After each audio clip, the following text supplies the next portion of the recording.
You people don't own a car, so you rely on us. Chairwoman Bishop, the board needs your signature tonight. Ma'am, step off the bus. You already made your choice. I didn't think you'd remember me. I should have. Would you recognize the woman who could stop a city from moving if she was standing alone at a rain-soaked bus stop, counting exact change into her palm?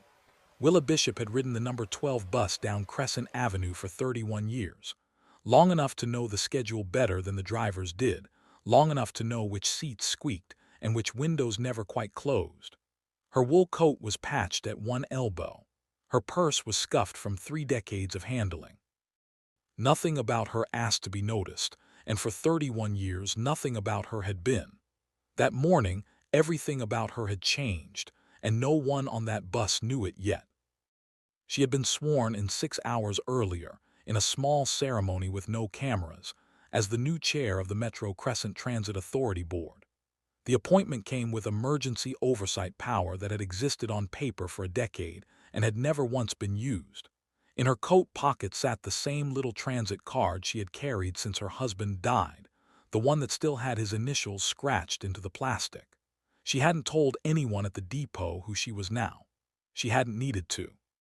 She was still just the tired woman with exact change, until Renee Sutton decided otherwise.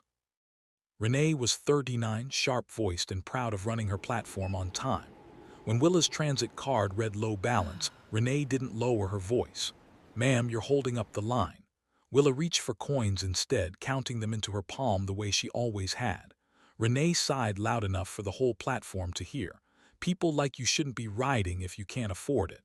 The words landed flat in public, and nobody on that platform said a thing. Willa said nothing either. She simply stepped back, let the doors close without her, and watched her own bus pull away into the rain.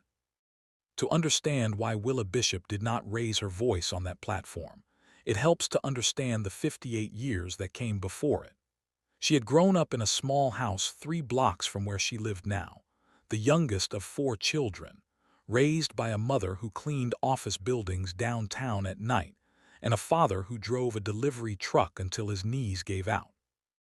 Willa had been the first in her family to finish high school without working a second job alongside it, though only barely, and she had spent 30 years after that as a seamstress in the alterations department of a department store that no longer existed, hemming other people's good clothes with a patience that never once translated into anyone hemming a kindness back to her. She had married Marcus Bishop at 26, in a small church 2 streets from the depot that would later come to matter so much, and she had ridden a bus to that wedding, because neither of them could afford a car in those years, and she had kept riding buses for the 35 years of marriage that followed, long after they could have afforded better, because the habit of frugality outlived the necessity of it.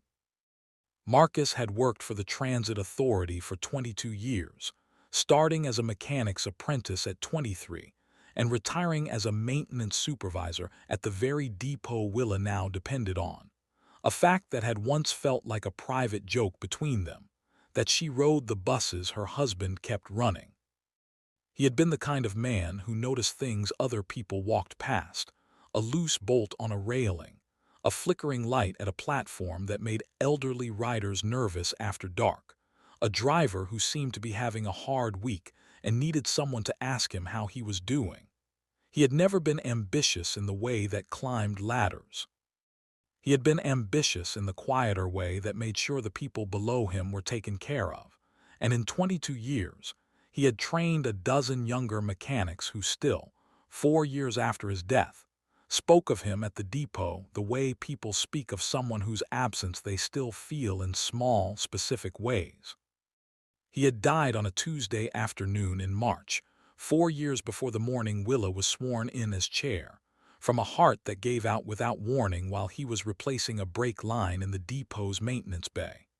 Willa had been at home when the call came, and she had ridden a bus to the hospital, because that was still, even in the worst hour of her life, simply how she moved through the world.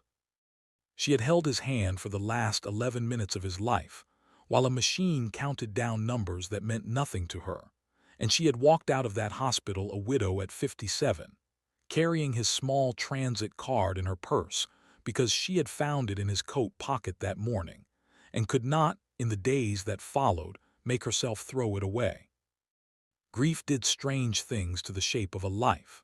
For the first year after Marcus died, Willa had barely left Delmer Street except to ride the bus to the pharmacy and back, a routine so narrow it had frightened her daughter, Angela, who called from out of state every Sunday evening and grew quieter each time she heard how little her mother had to report.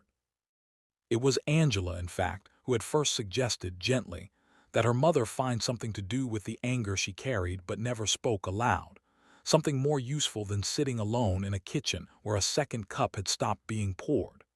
Willa had resisted the suggestion for months. She did not think of herself as an angry woman.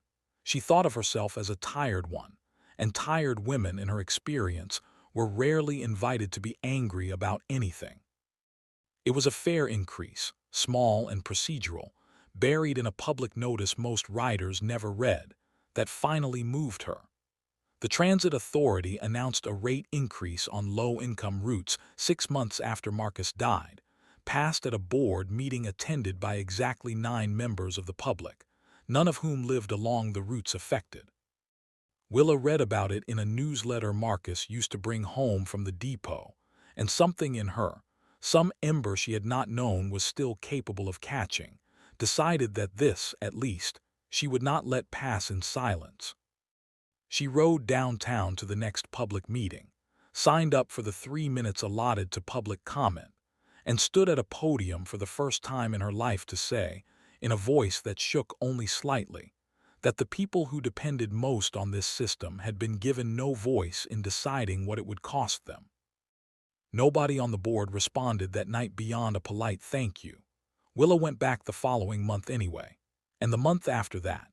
For 6 years, she rode downtown on meeting nights, sat through hours of budget discussions that rarely concerned her directly, and used her 3 minutes to speak for the riders who could not take an evening off to speak for themselves, the night shift workers, the elderly, the disabled, the mothers juggling children and grocery bags at unlit stops.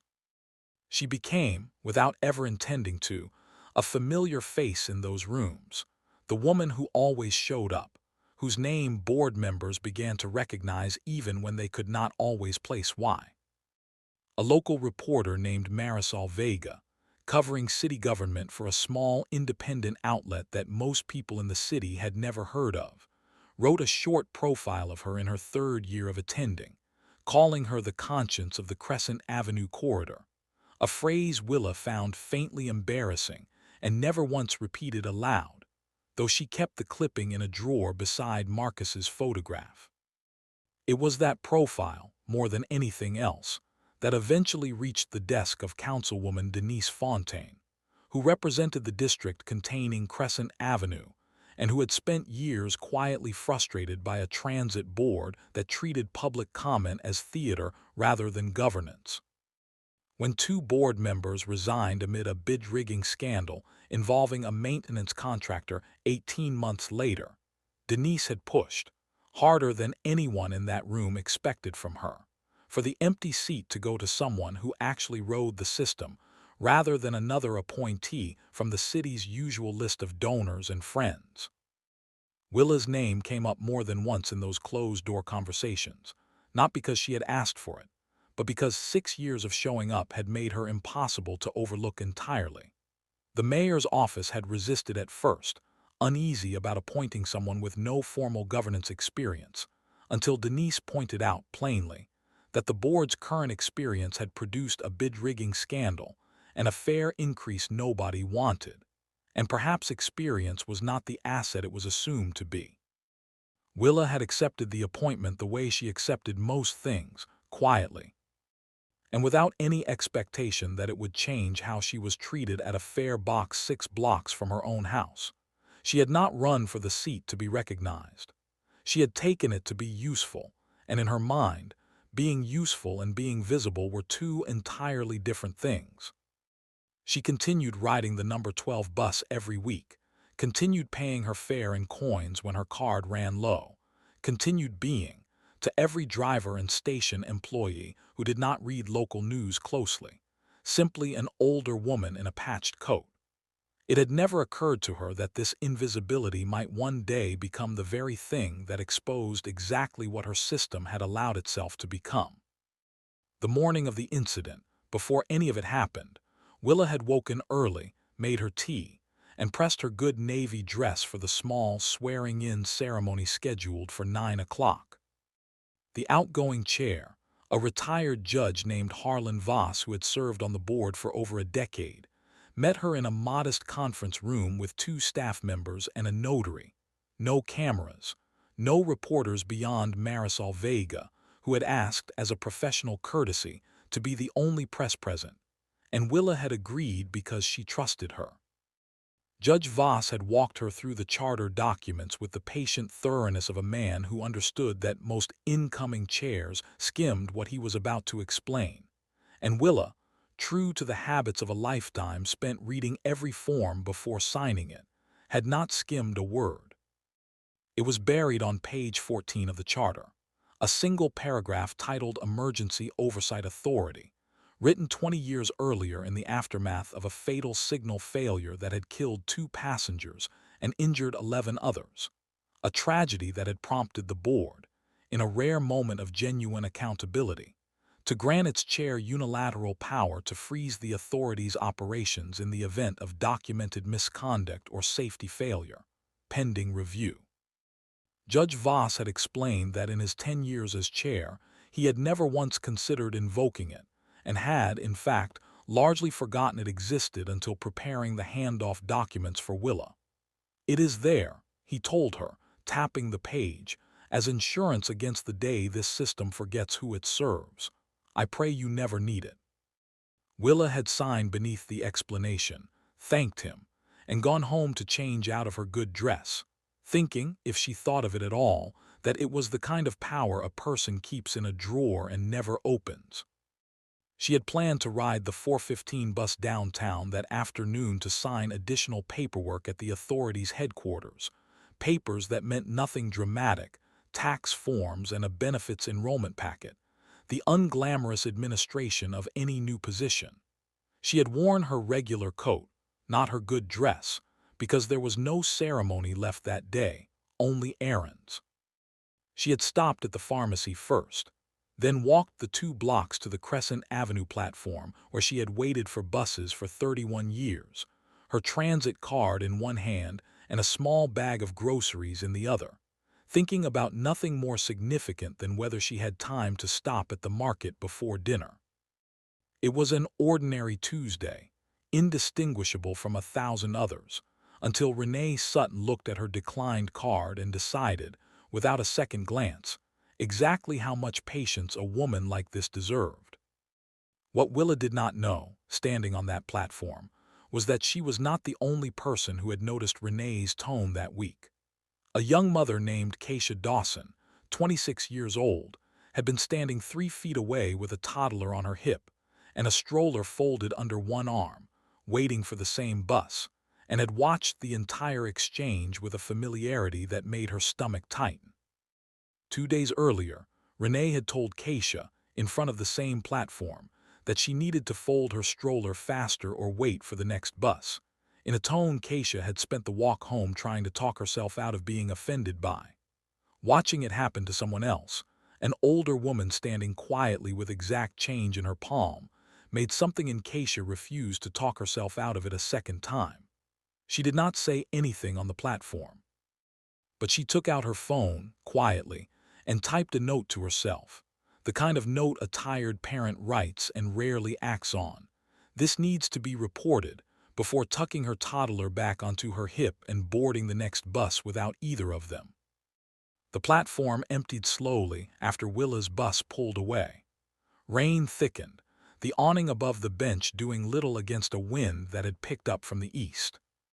Willa stood beneath it for a few minutes, watching the taillights disappear, before deciding to walk the 6 blocks to the depot office rather than wait for the next scheduled bus, a decision that would later strike several people, once they understood who she was, as almost unbearably modest for a woman who could have called the depot's own emergency line and had a supervisor sent to meet her within minutes. She did not think to do that.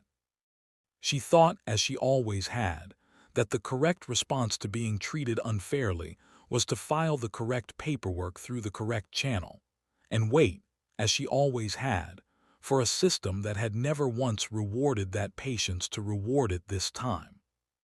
The depot office at the end of Crescent Avenue smelled of burnt coffee and wet umbrellas. Darryl Combs sat behind the counter with a clipboard and a sandwich, the fluorescent light overhead flickering faintly in a way Marcus would have fixed within the hour had he still been alive to notice it. Willa explained what had happened evenly, without embellishment. Darrell's eyes moved over her coat, her purse, her rain-flattened hair, and something in his expression settled into the shape of a man deciding, in under 2 seconds, exactly how much of his attention she was worth. "Ma'am, we can't refund fares based on a verbal complaint," he said, and when she asked if he could check the balance himself, he sighed the same practice Renee had used an hour earlier, and told her he had actual issues to deal with, gesturing at an empty waiting room with 3 chairs, none of them occupied. What Willa did not see, because Darrell made sure she did not, was the man seated in the small back office behind the counter, a district supervisor named Frank Ostrander, who had been reviewing the depot's monthly performance numbers when Willa walked in, and who had overheard the entire exchange through a door left slightly open. Frank was 50, tired, and had spent the last 3 years under increasing pressure from regional management to hit on-time percentages that had become steadily harder to meet, as the authority quietly reduced staffing at smaller depots while leaving service schedules unchanged. He had trained Darryl and Renee both to prioritize speed above almost everything else, had told them more than once, in language he would later regret, that a stalled line at the fare box was a problem to be solved quickly rather than a passenger to be understood slowly. He said nothing that afternoon, staying quiet behind his door, telling himself it was not his conversation to interrupt, a decision that would follow him into far more consequential rooms before the week was through. Willa filled out the paper complaint form standing at the counter, her handwriting steady despite the cold that had settled into her fingers. Willa Bishop. She wrote the date, the time, a brief and factual account. She folded the paper once, handed it to Darryl, thanked him, and left, walking home the last stretch through rain that had not let up, her feet aching in shoes that had never quite fit right since her arthritis worsened. Darryl set the form on a stack of others without reading it, a stack that, had events not intervened that night, would likely have sat untouched for weeks, the fate of every complaint the depot had received for the better part of a year, a pattern no one above Frank Ostrander had ever bothered to ask about, because the on-time numbers on paper still looked fine. At her kitchen table that evening, tea going cold in front of her, Willa called her daughter before she called anyone else, a habit built over 4 years of living alone that made certain conversations feel incomplete until Angela had heard them. Angela listened from 600 miles away, her voice tightening with each detail her mother recounted, the declined card, the sigh, the words "people like you," the sandwich Darryl never stopped eating while she stood at his counter. "Mom," Angela said finally, "you have actual power now. You know that, right?" Willa looked at the small transit card sitting on the table beside her purse, Marcus's initials scratched into the plastic, and admitted quietly that she had been trying all evening not to think about that, because thinking about it meant deciding whether to use it. And using it meant becoming a different kind of person than the one who had spent 58 years believing that patience was the only tool available to her. It was near 9 that evening when Willa finally picked up the phone and called Priya Anand, the authority's general counsel, whose particular kindness during the swearing-in that morning had stayed with Willa all day. Priya answered on the second ring, alert immediately in the way of someone who understood a call from a new chair after 9 at night was never routine. Willa recounted the day plainly.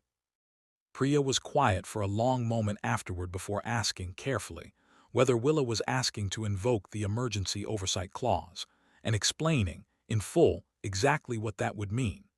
A citywide freeze across every bus, rail line, and fare gate under the authorities' control. No effect on emergency vehicles or paratransit already in motion, but every new departure halted the instant it took effect, remaining halted until Willa herself released it. Never once used in 20 years. No current staff member had ever seen it tested. Willa listened to all of it without interrupting, and when Priya finished, asked one question in return. What happens, she said, to a complaint from someone this system doesn't expect to have power? I have filed forms my whole life, Ms. Anand. I know exactly where they go. Tonight I would like to find out what happens to one that doesn't disappear. Priya did not argue. She asked only whether Willa understood the scale of what she was about to set in motion, the hundreds of thousands of riders who would feel the consequences of a decision made because of what had happened to one, and Willa answered that she had thought of little else since walking home in the rain. Do it, she said. Before we dive deeper, let us know in the comments where you're watching from. We'd love to hear from you. And don't forget to hit that subscribe button so you never miss any of our upcoming videos. The first sign of trouble at Metro Crescent Transit Authority appeared not as an alarm but as a stalled cursor. At the authority's Central Operations Center downtown, a dispatcher named Marcus Webb, no relation to Willa's late husband though the coincidence would occur to more than one person before the night was through, was closing out a routine shift when his terminal refused to authorize the 10:15 departure from the Ashland Street garage. Denied. He tried the 11 o'clock. Denied. He pulled up the rail dispatch board and found every scheduled departure flagged with the same 3 words, authorization pending review. His supervisor, Grace Acaffer, 19 years at the authority, tried her own override credentials. Denied. She tried the emergency service continuation code, reserved for weather and mechanical failures, the code that had never once failed in her 19 years. Denied.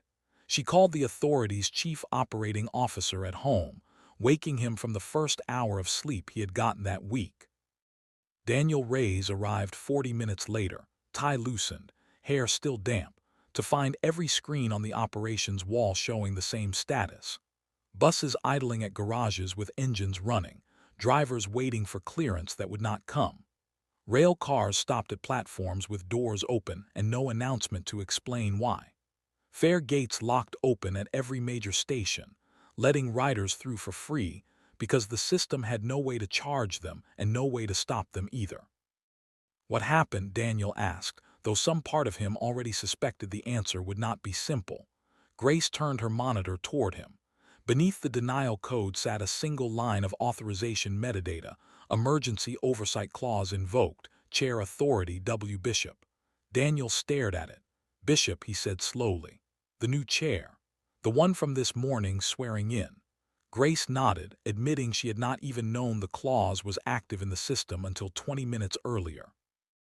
Daniel called Priya, who confirmed, in the careful tone of a lawyer already anticipating how every word tonight would be quoted back to her later, that Chairwoman Bishop had formally invoked the clause following a documented incident of misconduct at the Crescent Avenue Depot, and that the freeze was legally valid under the authority's own charter, remaining in effect until the chairwoman herself authorized its release.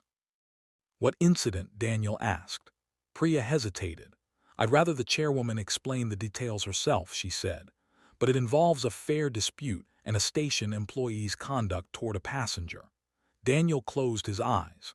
Around him, the operations floor had gone from confusion to something closer to panic. Dispatchers fielding calls from garage supervisors with 200 buses idling and nowhere to go. Outside, across the city, riders waiting at platforms for trains that would not arrive had begun to notice something larger than a single delay was happening. Phones came out. Photos of dark departure boards appeared online within minutes, tagged with station names, tagged with confusion, tagged within the hour with a question no one at the authority could yet answer. Why is the entire system down? By midnight, the freeze had become the story a city was telling itself, in fragments, from 100 different platforms at once. At the Ashland Street garage, a night shift nurse named Teresa Lynn sat on a cold bench with 3 coworkers, all of them due at a hospital across town in 40 minutes, watching a departure board that had not changed in over an hour. Teresa filmed the empty tracks and posted it with a simple caption: "Does anyone know what's going on with the trains?" And within 2 hours, it had traveled further than anything the authorities' own communications office would manage to say for the rest of the week. Near the fairgrounds, a father named Robert Alvarez stood outside a locked fair gate holding his son's hand, trying to explain why they could not get to the boy's grandmother's house the way they had planned. His voice calm for his son's sake, and considerably less calm in the messages he sent to a city council hotline that had already stopped answering. At a downtown platform, a woman using a motorized wheelchair, a retired schoolteacher named Opal Reeves, waited nearly 2 hours for a paratransit vehicle that finally arrived only because Priya had specifically carved paratransit out of the freeze's scope that same night. A small mercy that Opal would later describe, in an interview with Marisol Vega, as the only thing that told her someone in charge had thought about people like her at all. Keisha Dawson, the young mother who had watched Renee's tone toward Willa 2 days after experiencing it herself, was one of thousands stranded that night, sitting on a bus that had stopped mid-route and would not move again until morning, her toddler asleep against her shoulder. She scrolled through the growing wave of confused posts online, and when a local account finally connected the freeze to a fare dispute incident at the Crescent Avenue depot, something in her recognized the shape of it immediately. She typed a comment, brief and unpolished, saying she had seen an older woman treated the exact same way 2 days earlier and had meant to report it and never had. And that comment, more than almost anything else posted that night, began to travel because it turned an abstract inconvenience into a specific human wrong that thousands of stranded riders could suddenly picture clearly. It was Darrell Combs, still at the depot office long past his shift because he had been ordered to stay and account for every complaint filed that day, who put the pieces together first, and the realization arrived in his stomach before it arrived in his thoughts. Digging through the stack of forms on his desk, his hand landed on the paper Willa had handed him that afternoon. He read it again, slower this time. Willa Bishop. He searched the name on his phone, and the first result, a local article 6 paragraphs long, easily missed by anyone not specifically looking, told him everything he needed to know. Willa Bishop sworn in as new chair of Metro Crescent Transit Authority Board. The small photograph beneath the headline matched the woman who had stood at his counter that afternoon while he ate his sandwich and told her he had actual issues to deal with. He called Renee, who answered groggy and irritated on the 4th ring. Darrell told her, his voice unsteady, reading the headline aloud, his voice cracking slightly on the word chairwoman. There was a long silence before Renee finally spoke, all the certainty gone from her voice. She was just standing there, Renee said, as though repeating it might make it less true. She looked like anybody. She looked like nobody. That's the thing, Darrell said quietly. She always does. Behind Darrell, unnoticed until that moment, Frank Ostrander stood in the doorway of the back office, having overheard enough of the call to understand that the pressure he had spent 3 years putting on his staff to move quickly, rather than carefully, had just collided, in the worst possible way, with a woman none of them had any way of knowing was capable of stopping the entire system in its tracks. By 1 in the morning, the freeze had reached the mayor's office. Mayor Harold Whitfield arrived at the authority's headquarters in wrinkled clothes, flanked by 2 sleepless aides, to find Daniel Reyes and Priya Anand waiting with a printed summary of everything they knew, which remained frustratingly incomplete beyond the basic facts: a fair dispute, a supervisor's conduct, a chair with the legal authority to hold the entire city hostage to a single afternoon's injustice. "We need her to release the freeze," the mayor said before he had even sat down. "Do you understand what this is costing the city right now? Emergency services are rerouting around gridlock. Hospitals are calling about staff who can't reach their shifts. I have 3 council members blowing up my phone. Priya explained again, calm and precise, that only the chairwoman could release the freeze. The mayor's jaw tightened. Then get her on the phone, he said. Willa answered on the second ring, having not slept, sitting at her kitchen table watching the same footage of dark stations that the rest of the city was watching on a small television in her living room. Chairwoman Bishop, the mayor said, his voice carrying the strain of a man trying hard to sound calm. I understand there's been an incident.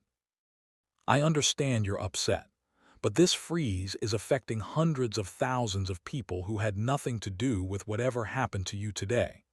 I need you to release it so we can sort this out through proper channels. Willa was quiet a moment. Mr. Mayor, she said finally, I have used proper channels for 6 years. I filed a complaint this afternoon with a station manager who never looked up from his sandwich long enough to read my name. I have watched this authority raise fares on routes it barely maintains, cut service to neighborhoods it considers unimportant, and treat every complaint from a rider like mine as noise to be filed and forgotten. I was sworn in as chair this morning specifically because this board needed someone willing to hold this system accountable. I am holding it accountable tonight. The mayor's voice sharpened. This isn't accountability, he said.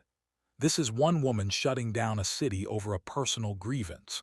It is one employee, Willa said evenly, telling a passenger that people like her shouldn't be riding if she can't afford it. And it is a station manager treating a formal complaint as something to be buried under his lunch. I did not invent the conduct that caused this freeze, Mr. Mayor. I am simply the first person in this system's history with the authority to refuse to let it disappear quietly the way it always has. What do you want? The mayor asked finally, after a long silence. Willa had spent hours thinking about exactly that question. I want a public accounting of what happened today, she said. Not a quiet reassignment. Not a settlement paid out of the public's own transit budget to make this go away. I want the employees responsible held to the same standard this authority would hold any rider who broke its rules. I want an independent review of conduct standards across every depot in this system, with public reporting funded by the authority itself, not by cutting service elsewhere to pay for it. And I want leadership to say, out loud and on the record, exactly what happened and why it was wrong. Not vague language about regret. The truth. The mayor exhaled slowly. That's a significant ask, he said. It is a small ask, Willa said, compared to what riders in this city have been asked to accept quietly for years. The meeting took place at 7 that morning, gray light through tall windows onto a table crowded with people who had not slept. Mayor Whitfield sat at one end, Daniel Reyes beside him. Priya Anand sat with a folder of documents prepared overnight. Willa sat at the far end in her patched wool coat, her purse beside her chair, looking, to anyone who did not know better, like the least powerful person in the room. Chairwoman, Daniel began, we've reviewed the incident report. I want you to know we take it extremely seriously. Willa folded her hands. I'd like to hear what you found, she said. Daniel slid a folder toward her. Renee Sutton had been placed on immediate suspension pending termination. Following a review confirming her statement had been recorded word for word by the platform's own security audio. Darryl Combs had been found to have left complaint forms unprocessed for weeks at a time, not isolated to that afternoon, but consistent across nearly a year. A pattern suggesting the failure was not one man's carelessness, but a culture allowed to take root.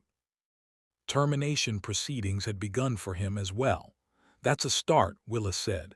It is not the whole of what I asked for. Priya slid a draft public statement across the table, revised twice already at her own insistence.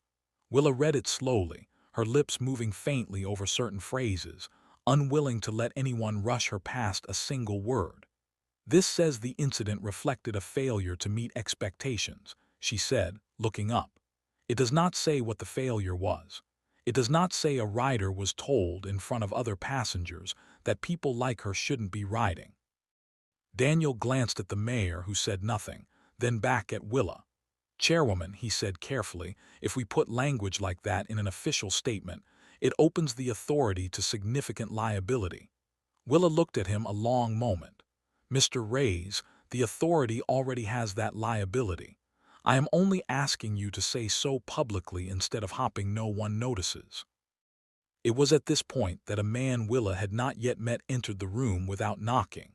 A regional operations director named Curtis Whitman, summoned by Frank Ostrander overnight, and arriving now with the particular defensiveness of a man who understood, more clearly than anyone else present, exactly how far the accountability might reach if it were allowed to travel upward instead of stopping at a single platform supervisor.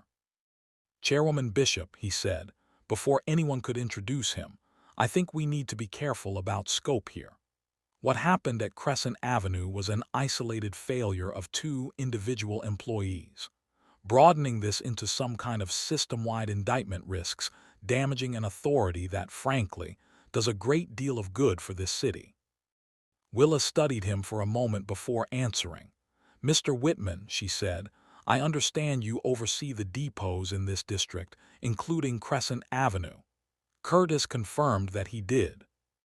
Then perhaps you can explain, Willa said, why a station manager under your supervision had left complaint forms unprocessed for nearly a year, and why the supervisor who trained both employees involved yesterday has, according to Mr. Reyes's own review, spent 3 years pressuring his staff to prioritize speed over the people they were meant to be serving.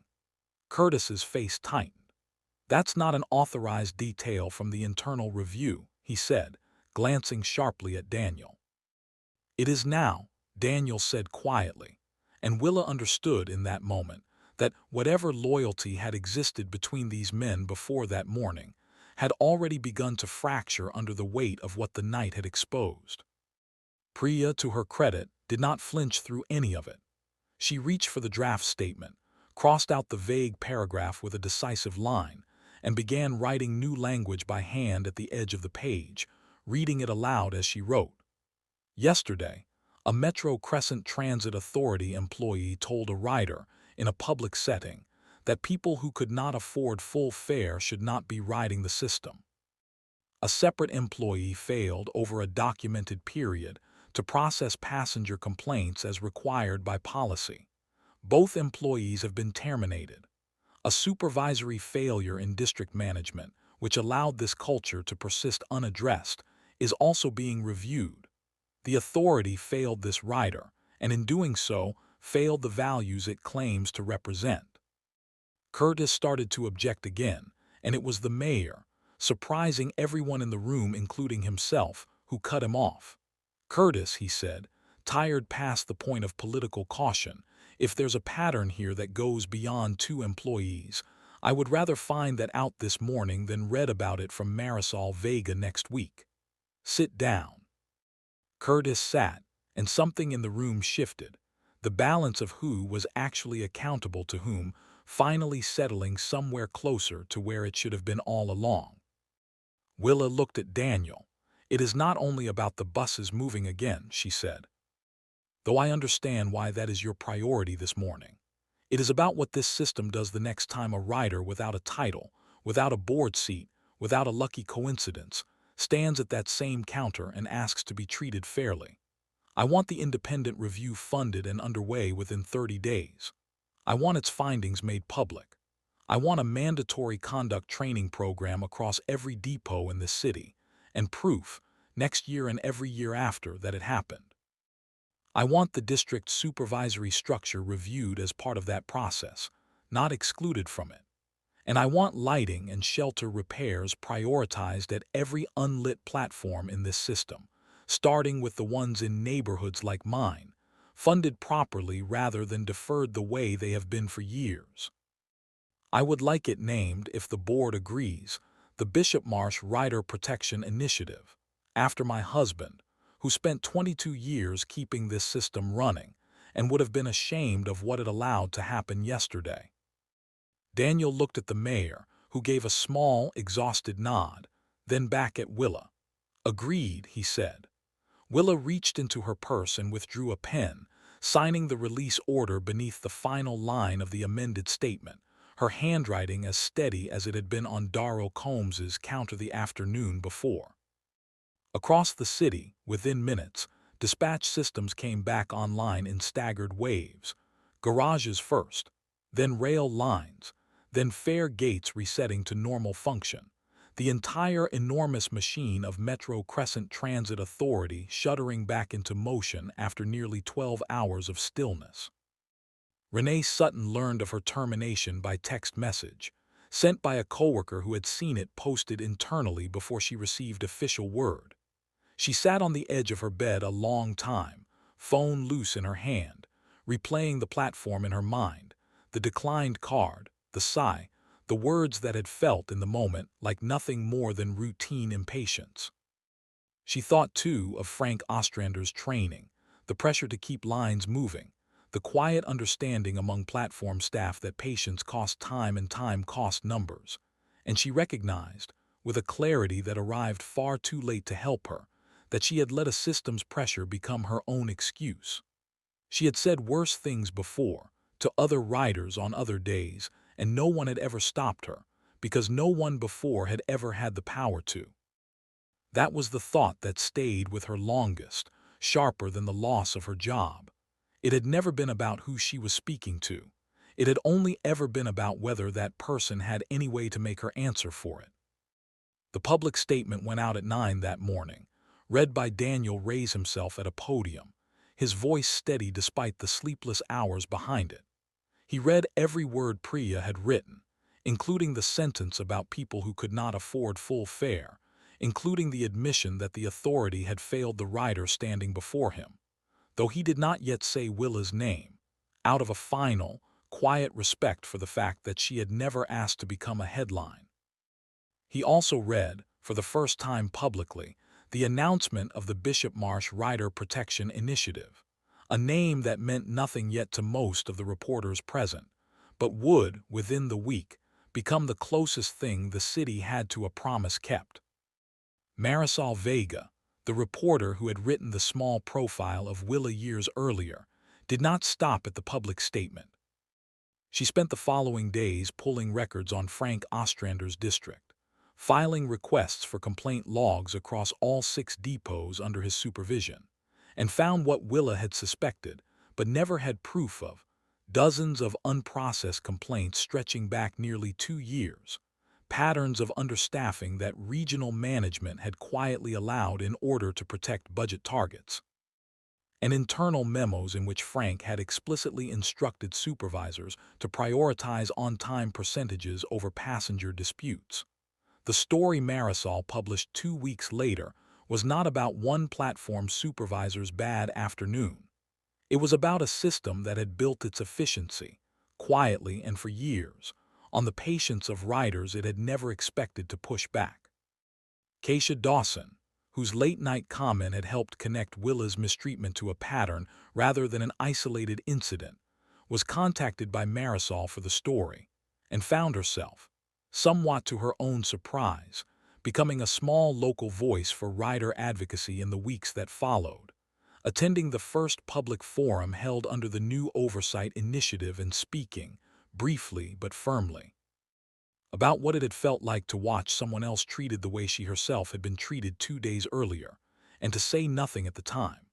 Willa, present at that same forum, sought her out afterward, and the 2 women, a 58-year-old widow and a 26-year-old mother, sat together for nearly an hour on a bench outside the community center, discovering they had far more in common than a single bad afternoon on a bus platform. Opal Reeves, the retired schoolteacher who had waited nearly 2 hours for paratransit during the freeze, wrote a letter to the board rather than attending the forum in person, describing decades of small indignities at platforms never designed with her in mind. And Willa read that letter aloud, in full, at the following month's board meeting, over the mild objection of a staff member who suggested it was not strictly part of the agenda. It became part of the agenda, Willa said simply, the moment it described something this board should have already fixed. Curtis Whitman resigned from his position within a month, before the independent review formally reached its conclusions about his district, a resignation that Daniel Reyes accepted without comment, and that Marisol Vega noted, in a follow-up article, as the clearest signal, yet that Metro Crescent Transit Authority understood exactly how far its failure had traveled. Frank Ostrander was reassigned to a non-supervisory role after the review confirmed the pattern of pressure he had placed on his staff, a consequence he accepted quietly, telling a colleague privately that he wished, more than almost anything in his career, that he had opened that back office door on the afternoon he overheard Willa Bishop being dismissed at Darrell Combs's counter. Darrell himself was not reinstated, but he wrote Willa a letter some months later, unprompted, apologizing not for the incident itself but for the sandwich, for not looking up, for treating a folded piece of paper with her name on it as less important than his lunch. Willa did not respond in writing. She mailed him instead a small card, the kind used for condolences and thank yous alike, with a single line written in her steady hand. "Look up next time. It will save you more than you think." Reporters gathered outside Willa's small house on Delmer Street by the afternoon following the freeze, and she came out onto her porch once, briefly, in a plain gray cardigan, to say only what she had prepared and nothing more. A young reporter, holding a phone out to record her, asked if it had been worth it, watching an entire city grind to a halt over one afternoon's mistreatment. Willa considered the question the way she considered most things, unhurried, unwilling to be rushed into an answer that did not feel true. "It will be worth it," she said finally, "if the next person standing at that counter, the one nobody expects to matter, gets treated like she matters before anyone finds out that she does.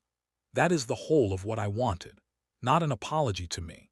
A different Tuesday for someone I will never meet."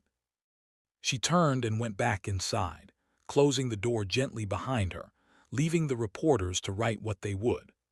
On her kitchen table sat the small transit card with Marcus's initials scratched into the plastic, worn soft at the corners from 31 years of a life spent riding buses that were never built with women like her in mind. She picked it up, turned it once in her fingers, and set it carefully back in the pocket of her coat by the door, ready for the next morning and the one after that, because whatever power she now carried, she had never once stopped being, at heart, a woman who rode the bus. 6 months later, the first lit shelter funded under the Bishop Marsh Rider Protection Initiative was installed at the Crescent Avenue platform, replacing the corrugated awning that had never quite kept the rain off Willa's shoulders. She was there for the small unveiling, standing beside Keisha Dawson and her toddler, beside Opal Reeves in her motorized chair, beside Angela, who had flown home for the occasion despite Willa telling her it wasn't necessary. There was no ribbon, no speech longer than a few sentences. Willa simply rode the number 12 bus that afternoon, as she always had, tapping her card at the new reader installed beside the shelter, and took her usual seat, third row, aisle side, watching the city move past the window the way it always had, and the way, because of one ordinary Tuesday, it finally, quietly, had begun to move a little differently for everyone riding behind her. Dignity was never supposed to depend on whether the right person happened to be watching. That was the lesson this city learned the hard way, in a single overnight freeze that reached every corner of it, and it is the lesson worth carrying long after the train started running again. If this story made you think of someone who was treated like they didn't matter, leave a comment with the words "Respect matters."